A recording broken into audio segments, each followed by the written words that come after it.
जय माता दी। आज मैं दोबारा आप लोगों के साथ एक जन्म कुंडली लेकर के आया हूँ। सबसे पहले इनकी डेट ऑफ बर्थ जान लेते हैं, इनका नाम जान लेते हैं। इनका नाम है विनी, जलंधर के ये रहने वाले हैं। इनकी डेट ऑफ बर्थ है 11 दिसंबर 1981। सुबह 10:48 का इनका जन्म है और प्लेस ऑफ बर्थ इनका आगरा है। इनकी जन्म कुंडली जो कि आप सब देख रहे हो, मकर लगन की कुंडली है। लगन में केतु और शुक्र का मेल, 5वें घर में उच्च राशि के चंद्रमा, 7वें घर के राहु देव कर्क राशि के, 9वें घर के अंदर मंगल और शनि का मेल, 11वें घर के अंदर सूर्य बुध का मेल और 10वें घर में बृहस्पति देव तुला राशि के। तो इनकी जन्म कुंडली में जो अभी जिस ग्रह की महादशा चल रही है, तकरीबन 2006 से बृहस्पति की महादशा चल रही है जो तकरीबन 2022 तक चलेगी। और बृहस्पति की महादशा में जो इनकी अंतर्दशा चल रही है वो मंगल की चल रही है, तकरीबन 2019 जुलाई से चल रही है और जून 2020 तक चलेगी। सबसे पहले इनकी जन्म कुंडली की तरफ हम नज़र डालते हैं तो लगन में केतु और शुक्र का मेल। केतु और शुक्र जो कि आपस में मित्र ग्रह माने जाते हैं, दोस्त माने जाते हैं। और लगन में जब भी केतु बैठता है तो लाल किताब का सबसे बड़ा एक लॉ है, कहते हैं कि सूरज जन्म कुंडली में कहीं भी बैठा हुआ हो वो उच्च का फल देगा, यानी अच्छा फल देगा। लगन में केतु सूरज आकर के 11वें घर में अपने मित्र बुध के साथ बैठा हुआ है, वृश्चिक राशि का, मंगल की राशि का, अपने मित्र की राशि का। अब केतु ने तो सूर्य को उच्च कर रहा है, लेकिन दूसरा लो है लगन में शुक्र अगर बैठा हो तो कहते हैं सूर्य कहीं भी बैठा हो तो वो खराब होगा। लेकिन अब यहाँ पर केतु के साथ होने से सूरज देव 11वें घर में बुरा नहीं माना जाएगा, लेकिन शर्त ये है कि ऐसा इंसान कभी भी नॉनवेज या ड्रिंक का सेवन ना करे, ये बिल्कुल भी खाए ना पिए। अगर ये नॉनवेज वगैरह अवॉइड करके अपनी लाइफ में चलते हैं तो लगन का बैठा हुआ केतु सूर्य के फलों को जरूर अच्छा करेगा और लाभ स्थान में बैठा हुआ सूर्य इनको अपने जीवन में मेहनत और हिम्मत से रुपया पैसा कमाने में बहुत मदद करेगा। लगन का बैठा हुआ शुक्र और 7वें घर का बैठा हुआ राहु, 7वें घर में जब भी राहु बैठता है ये शुक्र के फलों को कहीं ना कहीं कमजोर जरूर करता है। और शुक्रदेव पहले घर के अंदर ये एक ऐसा योग बनता है जिसमें शादी के बाद पति पत्नी के आपसी बनने वाले तालमेल के अंदर कमियां जरूर देखी जाती है।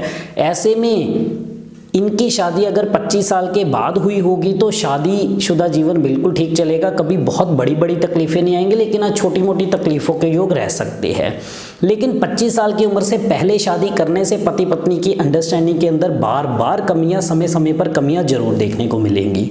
5वें घर का बैठा हुआ चंद्रमा उच्च राशि का बेहद अच्छा माना जाता है। ऐसे लोग अगर 34 साल की उम्र तक अपनी नौकरी के अंदर रहते हैं, नौकरी करते, जॉब करते, तो बहुत अच्छी सक्सेस देता है। और साथ ही 5वें ही घर का बैठा हुआ उच्च राशि का चंद्रमा, जो भी ऐसे लोग पढ़ाई लिखाई करते हैं, पढ़ाई लिखाई से आगे जाकर के रुपया पैसा जरूर कमाते हैं, पढ़ाई काम जरूर आती है। और ऐसे लोग दिल के भी अच्छे हो गए, हर चीज़ को बहुत जल्दी समझ आने वाले, सीख जाने वाले और हर काम को बड़े से बड़ी मुश्किल के समय के अंदर भी बहुत धैर्य के साथ, बहुत ठंडे दिमाग के साथ करने वाले होते हैं। 7वें घर का बैठा हुआ राहु देव एक अच्छा दिमाग दे रहा है, हर चीज़ को बहुत जल्दी समझ जाना, सीख जाना और कहीं ना कहीं इंसान अपने पूरे परिवार की जिम्मेदारी को अपने कंधों पर उठा करके चलने वाला होगा अगर राहु 7वें घर का अच्छा हो तो। इनका राहु फिर भी ठीक ठाक अवस्था में है, शुभ अवस्था के अंदर है, तो ये अपनी मेहनत और हिम्मत से अपने पूरे परिवार को साथ लेकर के चलने वाले और परिवार की जिम्मेदारी उठाने वाले इंसान है।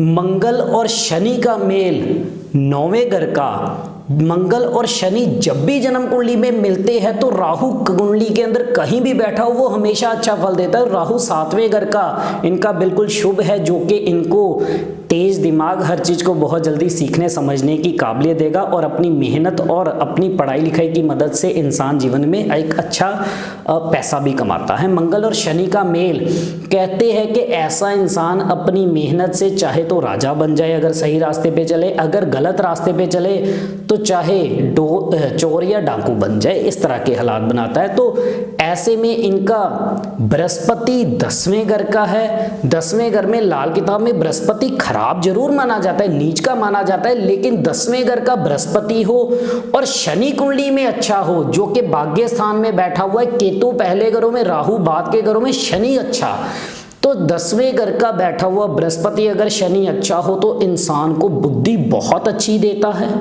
बहुत अच्छा जीवन में मान सम्मान देता है, बहुत अच्छे कामकाज के सुख भी देता है। तो 9वें घर का बैठा हुआ मंगल और शनि का मेल एक अच्छी काबिलियत देगा, अच्छी सोच देगा, अच्छी हिम्मत देगा, जिसके बलबूते से इंसान लाइफ में एक अच्छा पैसा कमाएगा।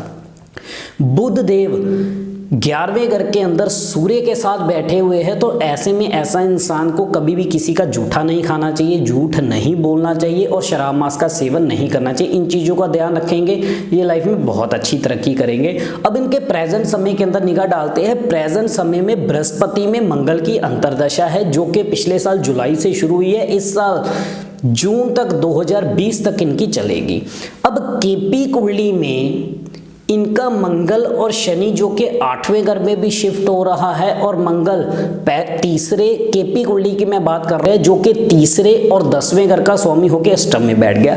ये एक जरूर खराब योग बना, जिसमें मंगल के समय के अंदर इनकी इस समय के अंदर खास करके जून 2020 तक मेहनत ज़्यादा रहेगी, लेकिन मेहनत के अनुसार जो इनको फल मिलने चाहिए उन फलों के अंदर कमियां जरूर देखने को मिलेंगी। लेकिन जैसे ही जून 2020 का समय इनका निकल जाएगा, उसके बाद हालात दोबारा से अच्छे होंगे और ये जीवन में बहुत अच्छी तरक्की करेंगे। अब इनके लिए इनको उपाय क्या करने चाहिए? सबसे पहले तो इनको नॉनवेज वगैरह बिल्कुल नहीं खाना, और साथ ही इन्होंने क्या करना है, अगर ये कुत्तों की जितनी ज़्यादा सेवा करेंगे उतना ही लाइफ में ये तरक्की करेंगे। नंगे पाँव नहीं नहाना, पानी में थोड़ा सा दूध डाल करके नहाना बेहद ज़रूरी है।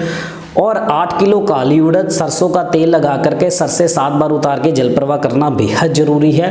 43 दिन लगातार गुड़ की रोटियां तंदूर में लगवा करके कुत्तों और कौवों को जरूर डालें, लेकिन ध्यान रहे कि रोटी के साथ लोहे का चिमटा या तवा बिल्कुल भी टच ना हो। मात्र अगर आप यही उपाय करके चलते हो तो आपका काम भी अच्छा होगा, इनकम भी अच्छी होगी। एक बहुत ज़रूरी बात कहना चाहता हूँ, इसके बाद इनकी राहु की अंतर्दशा शुरू होगी। राहु की अंतर्दशा में थोड़ा मान सम्मान को लेकर के कमियां जरूर बन सकती है, उसका ध्यान देख करके चलना होगा।